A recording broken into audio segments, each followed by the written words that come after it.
I was with a company who had another organization's code, and it was put in an unsecure environment for a fraction of a second. This is a thing for me that boils down to you got to go and look yourself in the mirror at night, and you got to sleep. Yeah. And it was kind of a rager, which is a weird word to say when you're in your mid-50s. It was a rager, though.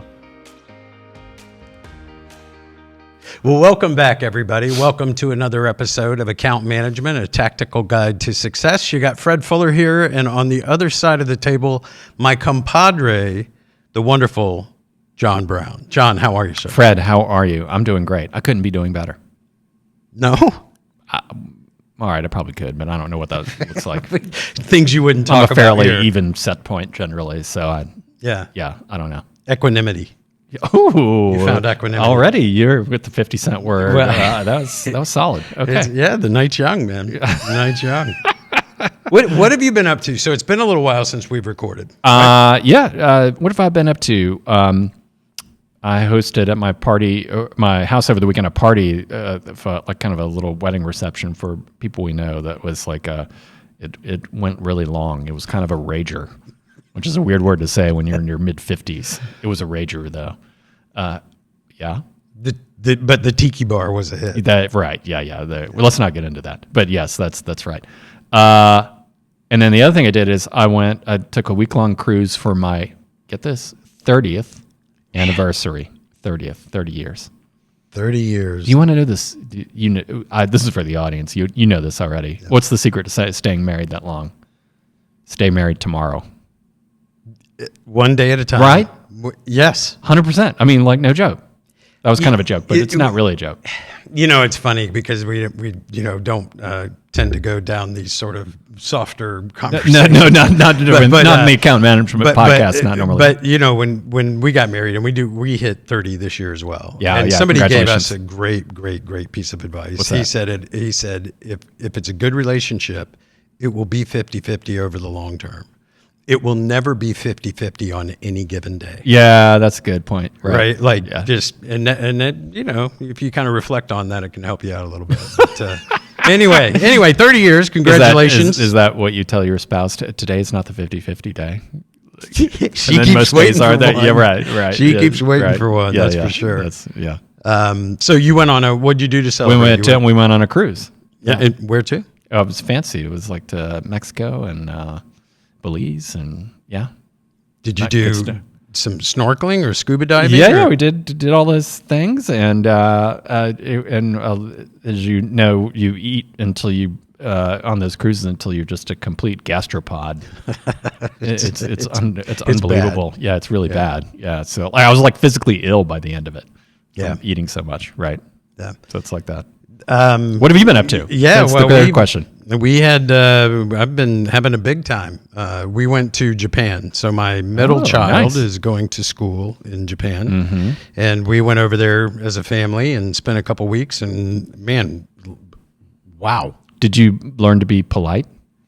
By the time I left there, I progressed. You grew while you were there. I was almost accidentally polite to somebody. Oh my gosh! Yeah. What progress! It scared That's me. Amazing. It scared me. That's amazing. It's funny. No, I hear it's amazing and beautiful, and the culture is amazing, and the food and it's incredible. Every part of it is absolutely incredible. And I summarize it for folks. I say, look, Tokyo is a city of 35 million people. Mm-hmm. Like it's the most populous city on the planet. Oh yeah, that's right. Mm-hmm. And they all respect each other. Yeah, that'd be nice. 35 million people that all just get along. And yeah, everybody's going about their day. And so it's a really interesting culture. We could learn from them. Yeah, like we take a tip or two from that. I think. Yeah, absolutely. No, that sounds fantastic. That was great. And then got to go to Florida. And I went to Florida. What did you learn there culturally? Are you a better person for having been there? Those are your people.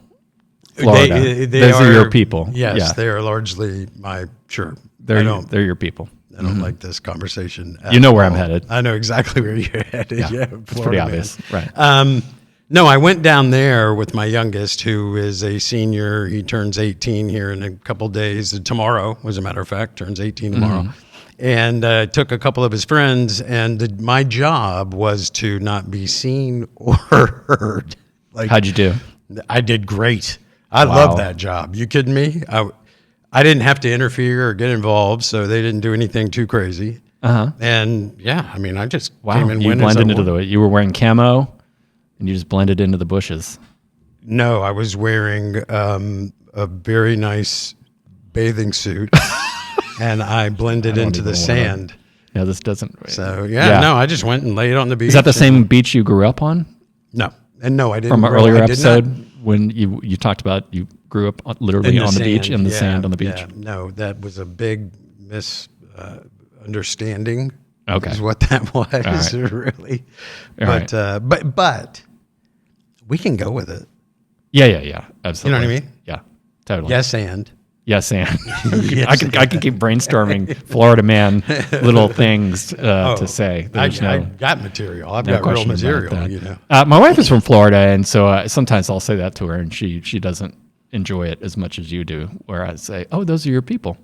You just kind of own it. You know what I mean? Yeah, There's you a got part to of own it. Right. It's a part of everybody, really. Yeah. Florida. It's part of America. It's part of America, and we have to embrace it. You ever been to Key West? I like to say Key West is Florida's Florida. Think about it. Think about it. I'm well aware of what you're articulating. Yeah, it really is. Now I'm going. Yeah, it's great. Now I'm going. It's like Florida squared. It's a whole new continent. Yeah.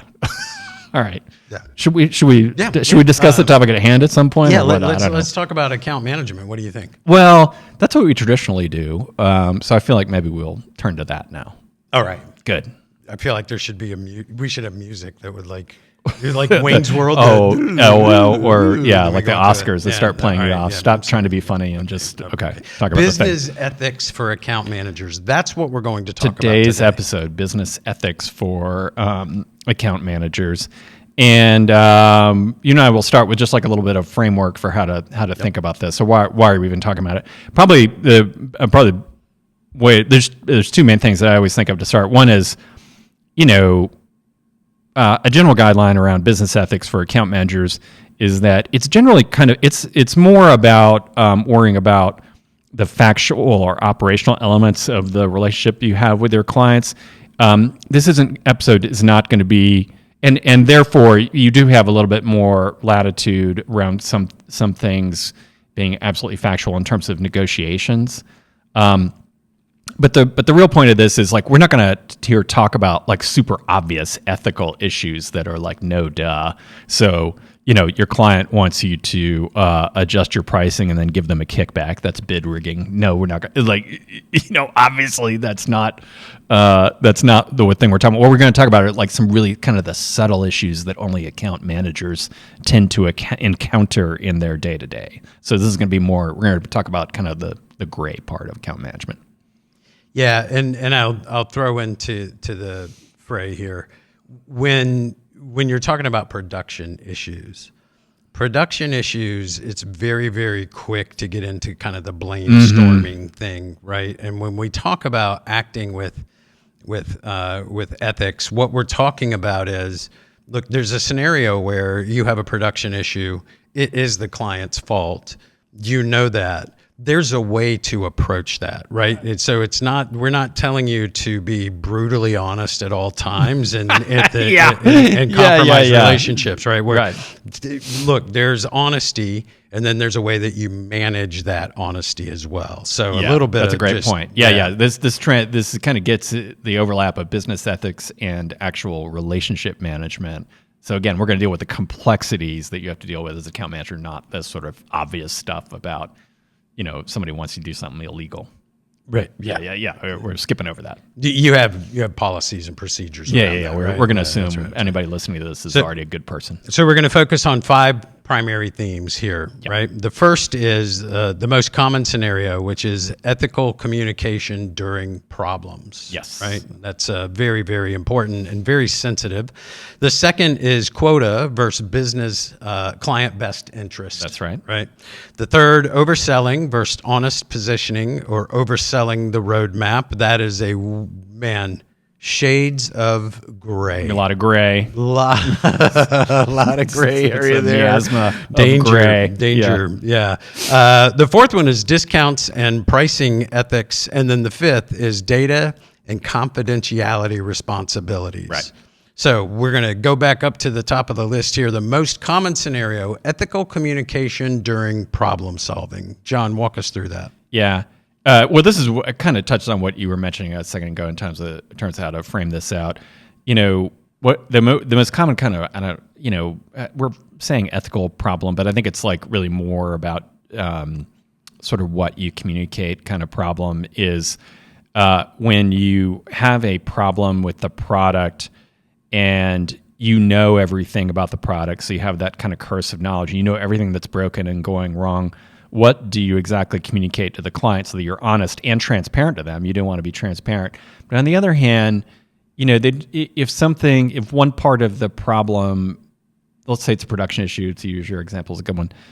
If one part of that doesn't really affect the client directly, do you need to communicate all of that detail to them?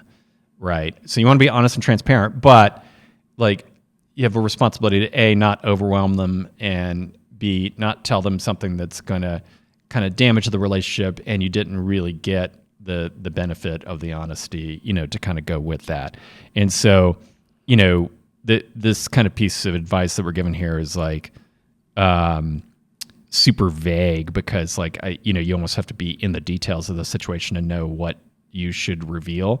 And so, just kind of a few guidelines to think about here, but the first and foremost is, hey, check in with a peer or your boss and get their read, right? Like I when I'm in these situations, I use a sounding board, and I've been doing this for forever. Oh yes. Like I'll go talk to somebody else, say, hey, this piece of it, should we communicate this? And if you're asking the question, about 5 times out of 10, the other person's going to say no. Like it's not a big deal. Or half the time they might go, no, you know what? Probably need to tell them, like, get a sounding board. Like you can't, this is where you get into this world of gray. I give you a really good example of that. Mm-hmm. I was with a company who had another organization's code, and it was put in an unsecure environment for a fraction of a second. Literally, like, put it out there, whoops, get it off. Mm-hmm. Right? It was that fast. It was out there. Do you report it? Mm-hmm. Nobody saw it. Nobody would really ever know unless somebody did some incredibly, hardcore forensics sort of. So what do you do with that? And we looked at our contract. The contract said that if there's ever a breach, say anything about that. If there's a breach, then you need to notify immediately. And we just said, you know what, guys? This is what we're supposed to do. Yeah, and that this one is I what actually we would. did. Right. And we called them. We said that we owned every bit of it. It's on us. We've made it right. We put safeguards in place to keep it from happening again, and just wanted to bring it to your attention and see if you had any questions. What was the client's reaction? They said, let us think about it. Mm-hmm. And they came back, a day and a half later, and they said, look, we're grateful that you guys brought it to us. This is not okay. Right. And so it is what it is. Strike one, like you're on notice. Right. Right? Like, okay, fair. We should be, right? Yeah, like right. That's the way it works. But if you don't do that and they find out through any other mechanism, and it can be a silly hallway conversation that an engineer has with their counterpart, thinking that they're in this bond of trust. Yeah. And those bonds are never as tight as you think they are. Yeah, I think. Yeah, and I think when I was talking about there's a lot of subtlety in here, I think I was presuming that you've already told them about the main thing. Right. Right. And I think that's the point you're making, which is the right one. I mean, if you have a technical outage or an issue, I very heavily lean towards maximum transparency and telling the client and being honest about mistakes. It's within, there's a list of 5 bad things that happen. The first 4 are the ones that matter. The 5th is one you can take care of yourself internally and it didn't really affect the client. Do you need to go into that detail? You see, that's actually the subtle point that I'm making. But the ethics of the situation, and we always, and this is true of kind of everything we always say, always lean towards, like, if you're super undecided, lean towards transparency. Disclosing it. Yeah. Right. Disclose it. There's another thing that happens when we talk about this and we talk about production issues. Everybody wants speed. Right. Everybody wants, I want to call, I'm going to call the client. I'm going to tell them everything, blah, blah, blah, blah, blah, blah. I mean, just like time is the enemy here. And I would say that as a default is correct. Caution, right? You can move too fast. And I have a great example of one where people were moving fast, trying to solve the problem, fix one thing, didn't think about the other three variables. The dominoes fall, fix it again, right? And so you can move too fast. And just a little bit of slow down and calibrate internally, externally. Part of the transparency helpful, can right? be, I don't know, right? And that being sort of business ethics honest is important also, in my opinion.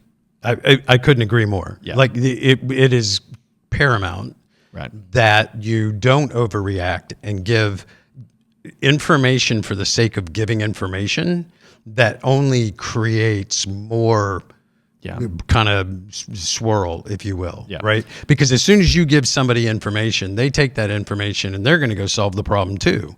And they take that information to somebody else, but they only have a piece of the story. So now you've created other conversations and other vectors of solutions.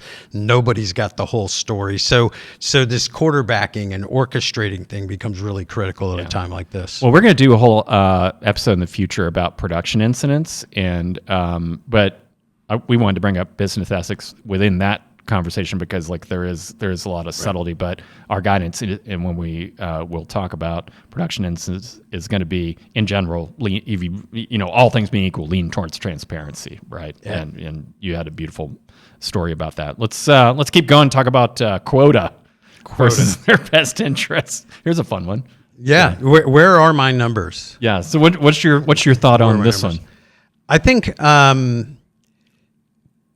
you should be, if you have a relationship with a client, you should be able to work to understand that client's needs and be able to meet those needs without, I think, putting other things at risk, right?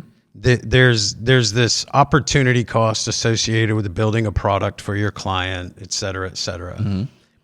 We talk during negotiations. The best negotiations are the ones where everybody gets a pretty fair shake out of the deal, right? Everybody, making money, and I got the product I need. When you start selling for the sake of selling, just to saturate a client with your products to drive an extra bit of revenue here, revenue there, it's critical to make sure that that's aligned with your client's interests, right? If it's not aligned with your client's interest, then you have to ask yourself, do we have the right products? Right. Do we have the right solutions for this client? And if not, what should we be doing differently as an organization? And if that's true of one client, is it true of other clients? And if it is, then you get mass, and then you can start to move the organization towards things that are more impactful for your clients, right? This is a thing for me that boils down to you got to go and look yourself in the mirror at night, and you got to sleep, and you can sell and you can win and you can get big commissions and houses and cars and boats and whatever, right? But at the end of the day, like it's your brand out there, and that's what guides my thinking around that. The way I think about this one is enjoying the podcast but want to learn more best practices for account management? Pick up a copy of A Dragon Walks Into a Meeting, a tactical guide to client management. Available at Amazon or wherever books are sold. You can, and I've seen this in business context, you can, kind of push onto your clients new pricing and new feature sets depending on what your relationship is to them. So you can kind of push new products to them. And that can be ethical as long as it's accompanied by clarity and transparency around what you're doing and why and what the pricing is and all of those kinds of elements. That can be ethical. Now, they may not like it, or they may say no and all those kinds of things. And so there's a right way to do that, which is, to give your client options and things like that. But it can be ethical to do that. I think it's where there's subterfuge involved.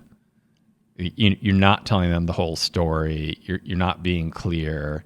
Like that's where you really start to get into now, I have a certain way I like to do business, which generally involves more cooperative kinds of things, and that's what you were just saying as well.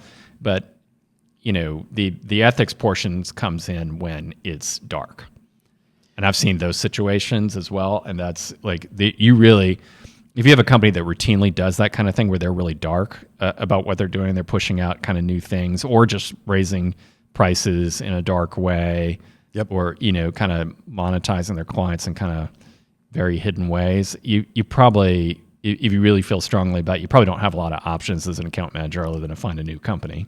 Yeah. If you find yourself saying things like, well, we just don't need to tell them about that. Yeah. Then that's a little bit of that's a warning sign. Yeah. Right. Ask yourself if that's the right approach. Yeah. You aggressiveness can be okay as long as it's accompanied by you being really open and honest about, what you're doing. Yep. So, quota versus client best interest. Just think long and hard about what you're doing there. Mm-hmm. Make sure you're aligning with your clients, their needs, their demands, the market, right? Those kind of things. Mm-hmm. That takes us to the next one, which is overselling versus honest positioning, or overselling the roadmap. Love this Why is this one so funny? I don't know why we both, because we've seen it, we've lived it, been on the wrong side of it.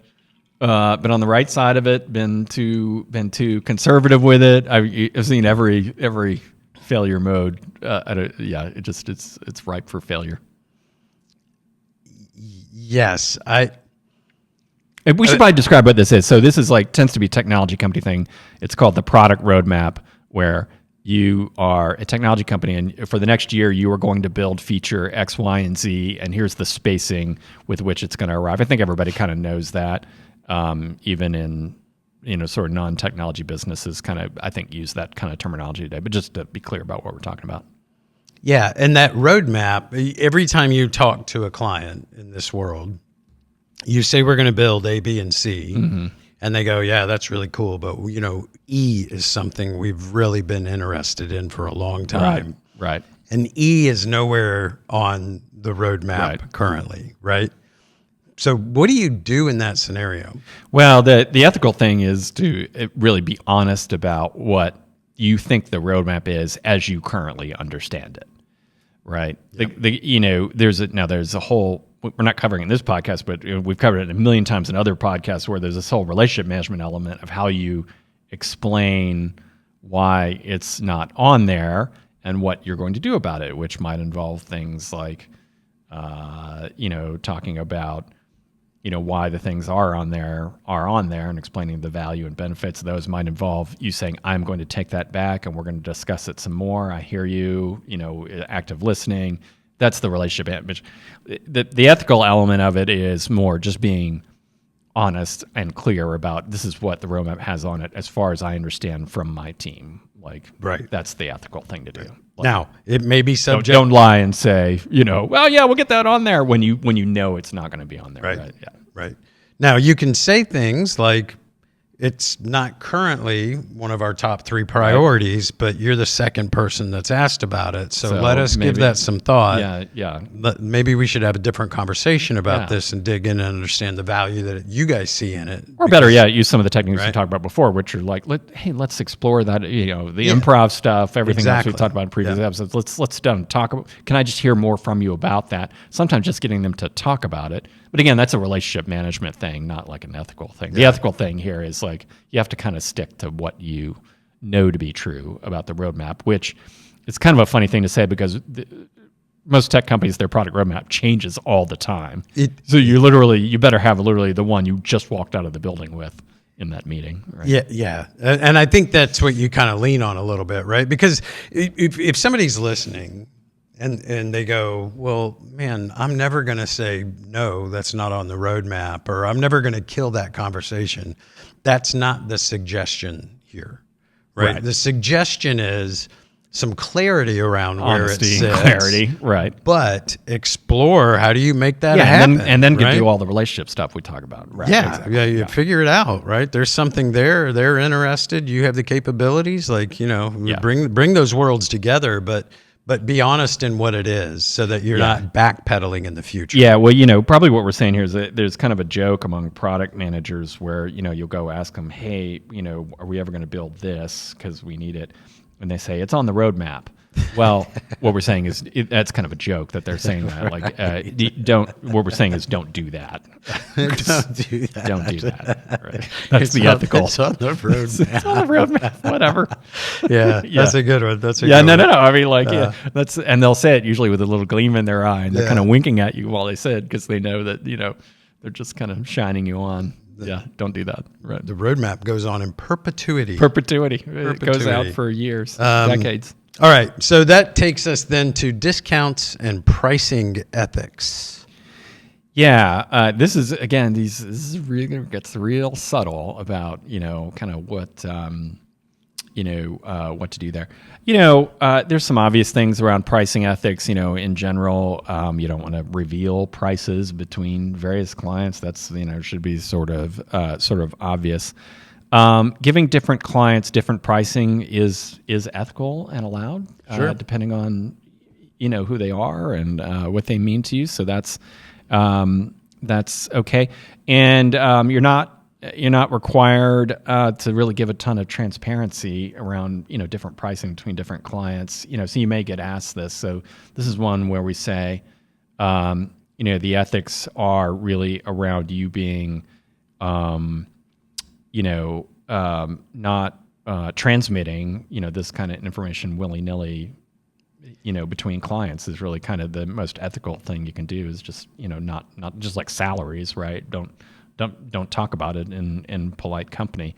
And these things can get really tricky when you negotiate because the situation I've seen before, and I'm sure you've seen this too, is where you might have a big giant client and they have what's called an MFA, most favored nations. Or wait, that didn't make sense. MFA, most favored.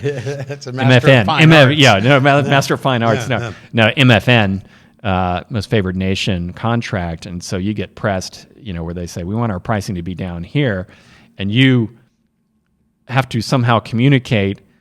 Well, I can't take you there because I've got this floor, but you really can't be revealing pricing between clients. So that's an incredibly tricky situation. I've been in that situation before. I'm sure you have as well. I have indeed. And that is one of the most uncomfortable situations. It's just brutal. Yeah. Right. Because what you want to say is, hey, no, client X is right here and I literally can't go below that line. So sorry. And client X is typically an 800-pound gorilla. And so like, you go tell them, act me big, right? Yeah. But the ethics are you can't really reveal that, right? And so somehow you have to communicate that without saying the words. Yeah, and I think it's interpretive dance. But it is interpretive dance. It is more art than science. But there's also a really easy, kind of, I think, moat that you can put up around the conversation, which is, I wouldn't share your pricing with anybody else, and I would never share their pricing with you. Like, that couldn't be more unethical for me to do. Right. And so I'm just not at liberty to discuss that. Those are one of the few places where you can do a hard stop and just say, you can frame it with ethics. This is, I do this for them and I do this for you. And if I were standing here giving you their pricing, you would have all kinds of eyebrows raised about me and who I am and my ethics, right? Yeah. And so when you put it that way, they tend to respect it. Yeah. Right? That's right. That's a great kind of way to handle that. Yeah. So, all right. So discounts, pricing ethics, it can be tricky. You can't disclose pricing, but they typically respect that you're not willing to do that. And that takes us then to the next one, data and confidentiality responsibilities. That's a nice little segue, right? Yeah. Not dissimilar at all. Yeah.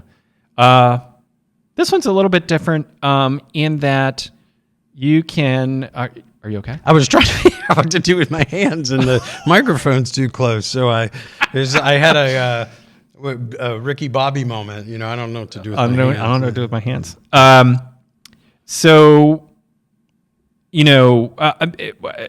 What again? This speaks to the last thing we were talking about. The number one thing here is like, you really can't reveal information between your clients, particularly obviously if they're competitors, right? Which is a super common situation for an account manager. All of your clients are competitors, so you really want to be careful about what you reveal. I've seen situations where there are account managers that will kind of behind the scenes, text and talk to a client and, like kind of gossip.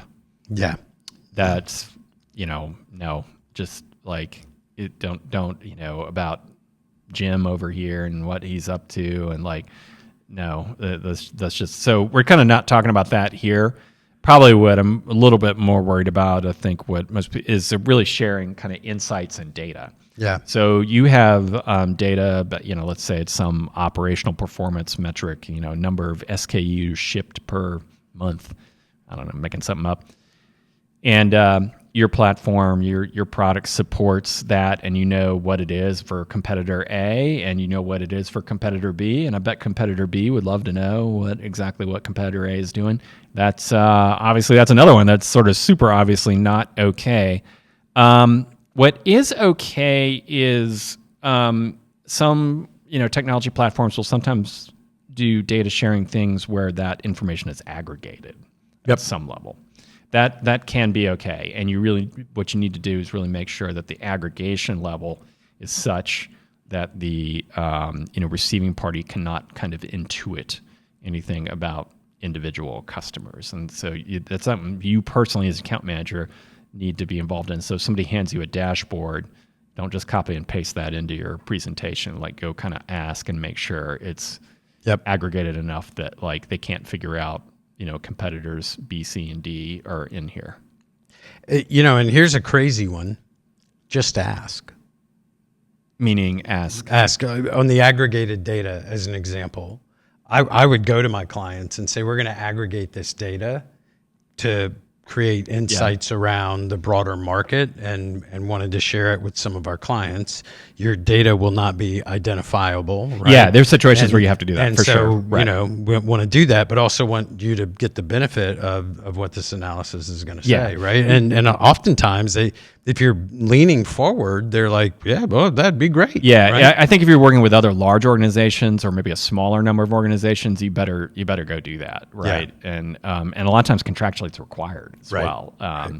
If you get into something that's maybe like super small business, that functions a little bit more like a consumer kind of thing, then then maybe there's a little bit different rule set. But we're saying you as an account manager need to kind of make a judgment here about what is the right thing to do, because it's an ethical issue. It is. Yeah, it is. So I think that wraps the list.